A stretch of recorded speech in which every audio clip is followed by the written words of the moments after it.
Hello and welcome to Africa Today. I am Esther Mokwariola. Once upon a time, Nigeria, Africa's most populous nation, had all the making of an uplifting tale as visions of prosperity rose with the same force as the oil that first gushed out of Niger Delta's marshy ground in 1956. A critical look at the situation 50 years down the line shows how a polluted ecosystem has alerted a once promising narrative where everything looked possible but everything went wrong. And so we ask, what are your thoughts on the lingering effect of the oil spill in the Niger Delta region and efforts to clean up the environment? You can join the conversation and share your thoughts with us on Twitter at TVC Connect. A report now to launch the program, and Africa Today will be right back. Welcome on board.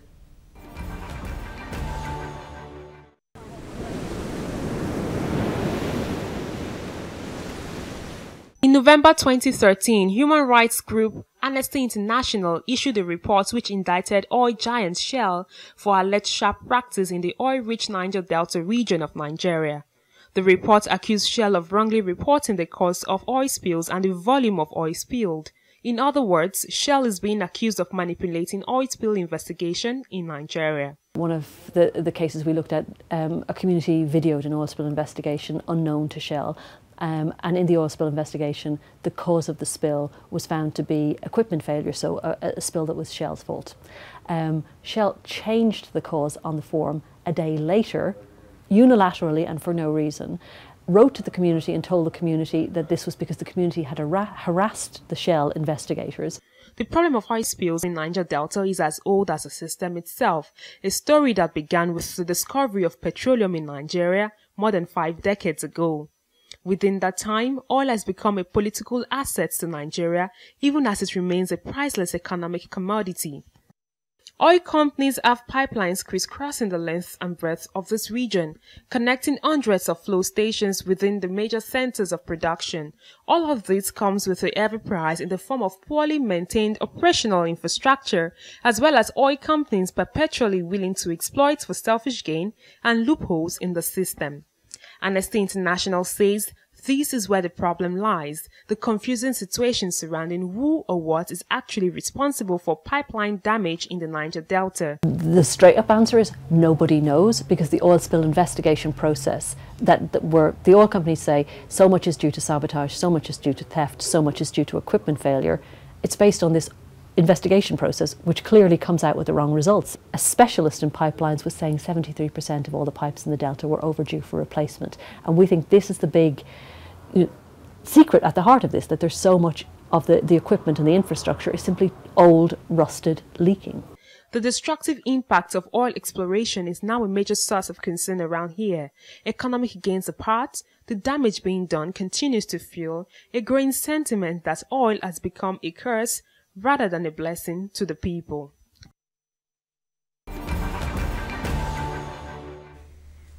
Welcome back.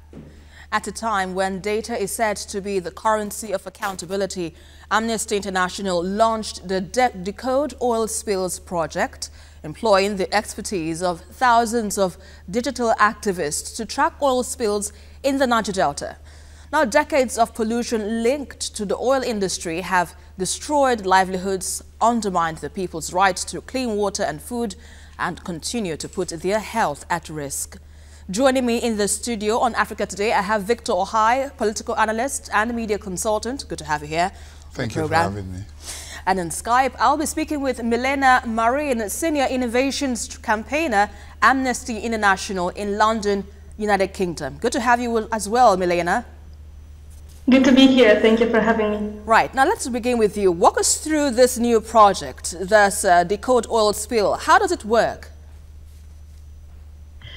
Since 2014, thanks mostly to Amnesty International's work and our pressure on companies like Shell and Eni operating in the Niger Delta, these companies are now a little bit transparent, publishing oil spill investigation reports on their websites. So they publish some documents that contain quite a lot of information about the oil spills, including the cause, the volume, the location of the spill, very often quite interesting details. Now, the problem with these documents that they are in a format that we cannot analyze.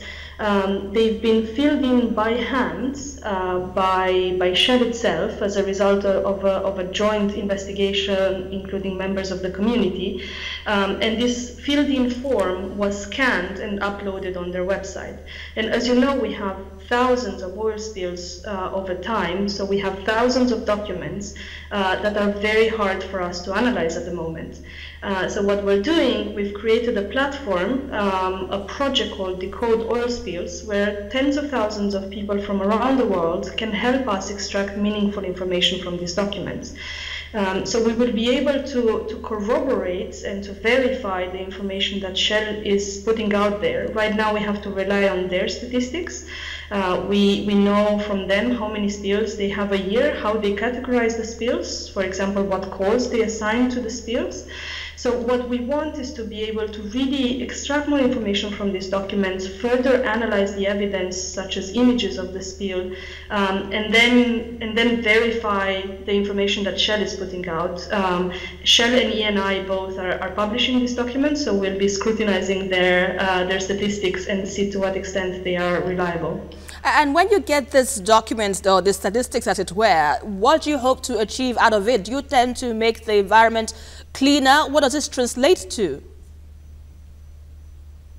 Well, being able to have information about the details of the oil spill will make us understand to what extent oil companies are really accountable to their work in the Niger Delta.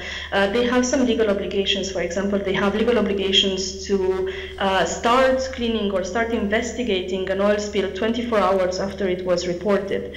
So, for example, these are information that are in these documents. We know from the documents the day when the oil spill was reported, and we know when the investigation started, and even just from anecdotal examples, looking at the documents preparing this project, we can see that it often takes more than 24 hours.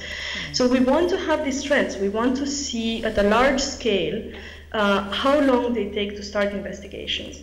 We want to see how they categorize oil spills. As you know, the cause of an oil spill is extremely important because it determines the type of compensation communities receive.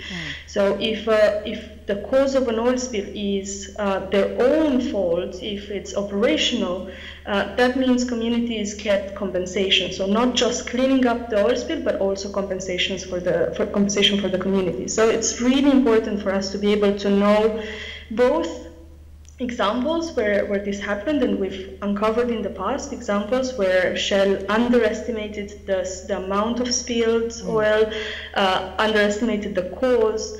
But we also want to see whether this is a trend, whether there are more examples than we uncovered in the past.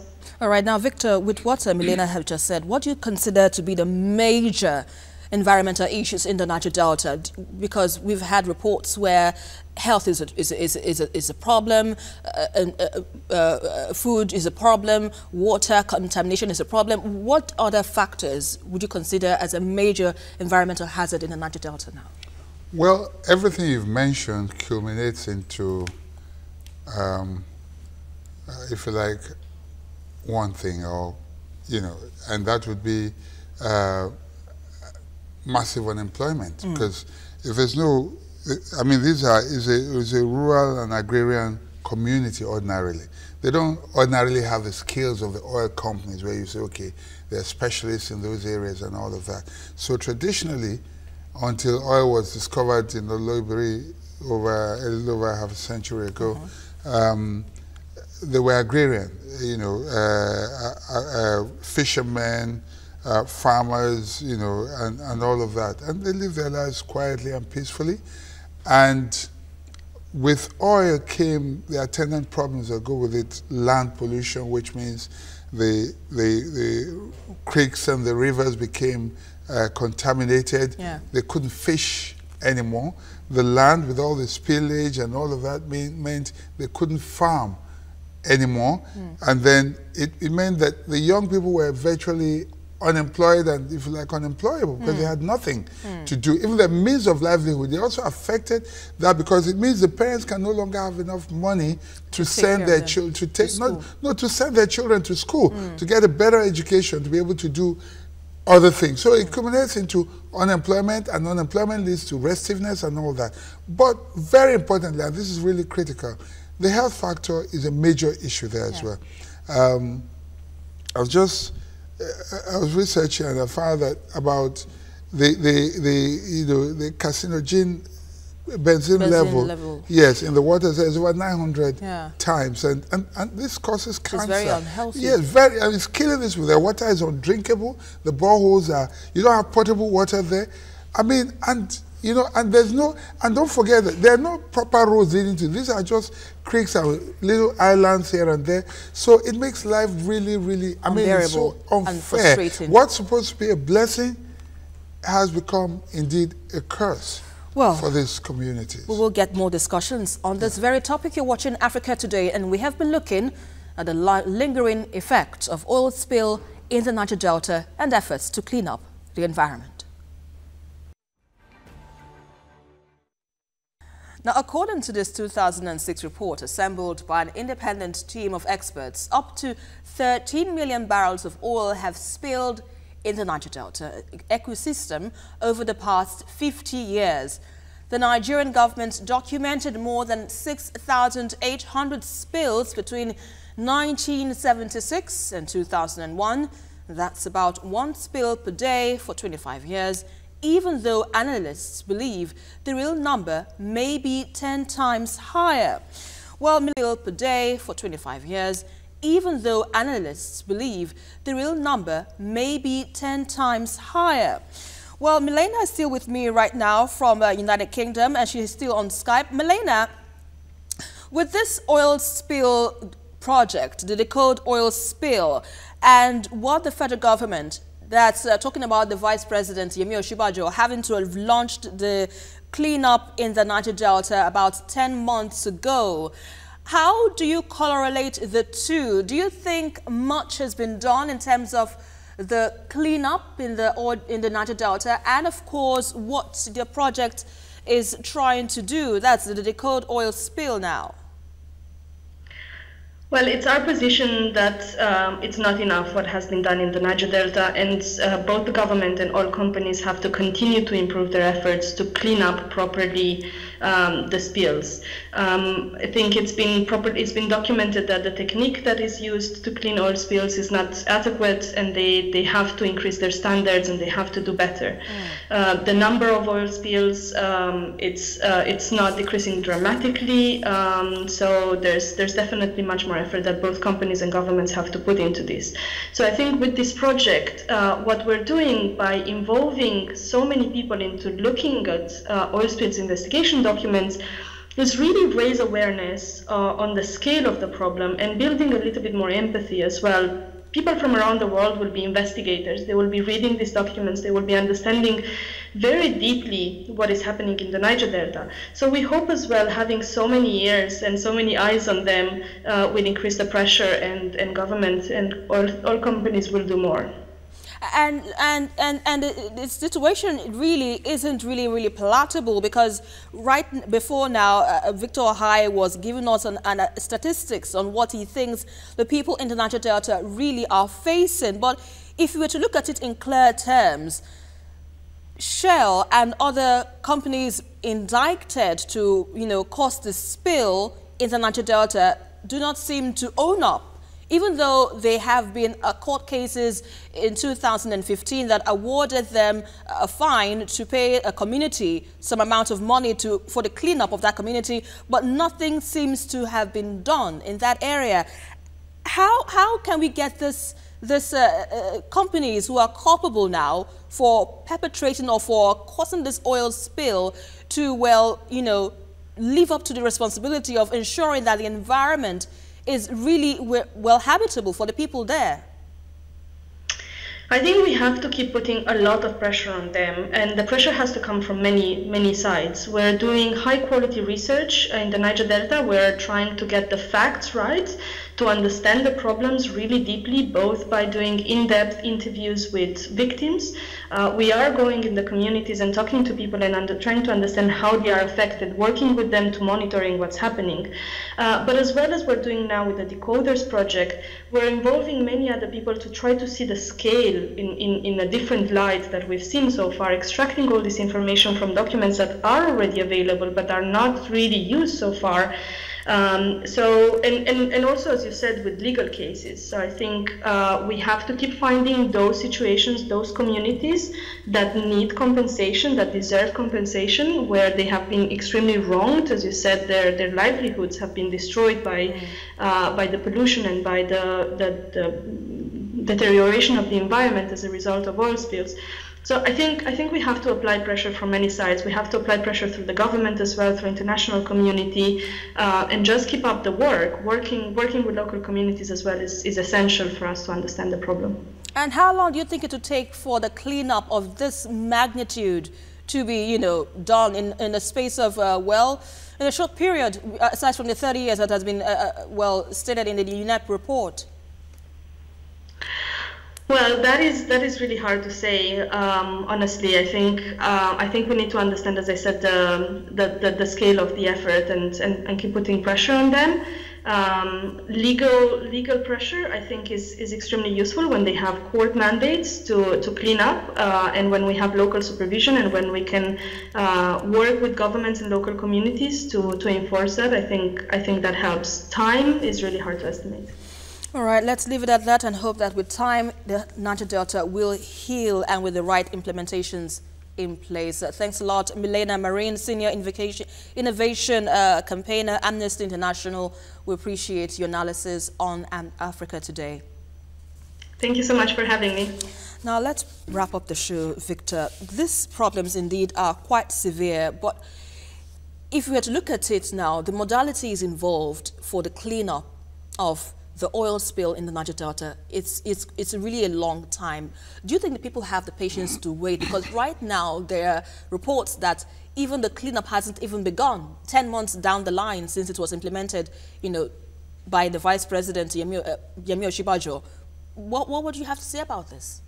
Well, let's look at things as they are right now. As they stand today, what was awarded, £50 million. Or if you check in other currencies, 63 million euros or $70 million equivalent I'm talking about. That's on the one hand. On the other hand, the cost of the cleanup is estimated at about $1 billion. Of this $1 billion, only 1% has been released so far, and that is $10 million. Okay? Now you want to ask yourself, $10 million, and what's been happening so far is just consultants sitting there, nothing has happened yet. They're accusing these young men of asking for money, and they say they will not. Don't forget that there are two stages. They have heard that they've been awarded £50 million, or if you like, $70 million. They don't want to die before this compensation is paid. What's wrong with paying them part of this compensation while you're doing what you're doing? You can't be cleaning up. They can't be waiting for you for 30 years meanwhile they're drinking carcinogenous water. They can't eat, they can't do anything. So you're saying that they have a right to ask for that money? Of course they have a right, because it's been awarded to them. And the thing is, when Milena was talking, you were asking and all of that, you know what? If you go the legal way, you will not win this battle. You may get everything awarded. These guys they can employ every means possible. The best lawyers, they can afford it. Okay? What we need is moral suasion, or if you like, some sort of ethical blackmail against them. Because it's the only way. You need to appeal to their conscience, blackmail them, make them look like they're wearing horns on their heads. Shame them. It's the only way. Okay? And let's find a way, really, shame them. Remember, when they attempted, I don't know which, was it, what oil company, when Obama came into government newly, and then there was a little oil spill, they paid dearly. They paid dearly. You won't dare that. The problem again in this part is corruption. Because government officials have not been with the Shell officials and all of that. They're drinking cognac and wine over, and champagne over the blood of these innocent people. Government. Say? Part of the ineptitude that we see is on the side of government. Of course, it's on the side of government, because government, what else do you need after a judgment like that? Shell cannot afford to live in Niger Delta. They can't afford it. And government is thinking, oh, if we do that, we'll lose revenue. Well, it's not about losing revenue. If they stop work for 1 day, 2 days, they are losing as well. Because you know what? When you shut down an oil flow station, it costs you so much more to start it again. They will lose so much more. Why do you have them flaring all the time whereas the gas should have been, curtailed and used more profitably for the government and all of that? So all this put together is the reason nothing has happened. It shouldn't be allowed. So what can we do, aside from what you mentioned about shaming them, what can we do in the interim now so that the people in Niger Delta can have their life once again? You know what? You see, it looks like the only language people understand. It's not necessarily, I'm not advocating violence, but you need physical blackmail, what I call physical blackmail. When you try moral or other blackmail by other means that it doesn't work, what they did before by going into the creeks actually forced the arms of, it will force them back to the negotiation table. Unfortunately, that seems to be the only language they hear and understand. It may have to go back to that. If dialogue is not working, dialogue should be the end of all forms of conflict. But Shell and maybe the government don't seem to understand that. If they go back into the creeks and begin to shut down the oil stations and all that, if this restiveness is not curtailed and these youths go back and they do what they know how to do best, maybe it might force them. It's unfortunate. It didn't get to that. We don't need that at all. But they have been awarded £50 million. Yes. Begin to give them their money. You don't wait for them to die before. They are well within their rights to say, pay us money before the contractors can be deployed. And you are saying, no, we won't give cash. They are not asking you for favors. They're asking for their right. And if you look at it right now, the country is really in a situation of restructuring. Yes. So if the restructuring policy takes effect, do you think that would help the situation in the Niger Delta? Well, if the people are allowed to take ownership of what rightfully and truly belongs to them, obviously none of this would happen. Because if they were in charge of their resources, Shell would not blackmail them. If the people in government were the ones whose villages were affected, you won't get any of this. But the people are so far removed, so they don't even know what the people down there are facing. Their families are not affected, their relations are not affected. Okay, with this level of degradation in the Niger Delta, and expectations of where we would likely get a cleaner environment in that region. So it's safe to say that there is hope in the Niger Delta, do you think? Only if the people concerned begin to do what they ought to do. A year down the line, nothing has started yet. So which means 30 years is no longer 30 years. We're probably going to look at the cleanup going to last anywhere from 40 to 50 years, if at all. That's not right. That's heartbreaking. Yes. What's wrong with even relocating these people and then begin to, you understand what I'm saying? Put them in new places. They have their ancestral land, nothing wrong with it. But, put them in new settlements, clean up the place, and then walk in. Even if you have to do we can't tell them what to do. They know what they're doing. They're buying time. In 30 years' time, will there be any oil left there? It's just exploitation, extraction, all the way. And we just hope that everything gets to the right position and the people once again get to enjoy their land. I think they should move beyond hope and start taking action. Unfortunately, it's the only way. Well, let's leave it at that. Victor Ohai, media consultant and a political analyst. We appreciate your analysis on Africa Today. Thank you for having me. Now, Nigeria's Niger Delta region is often seen as a typical example of the resource curse finding expression in the paradox of the black gold as government continues to fail in creating an economy that thrives beyond oil.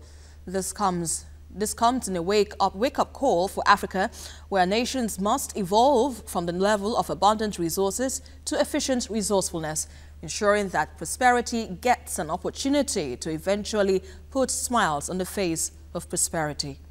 Well, that is our package for today, but don't forget to join the conversation as usual on Twitter at TVC Connect, and also follow me for updates around Africa at Esther TVC News.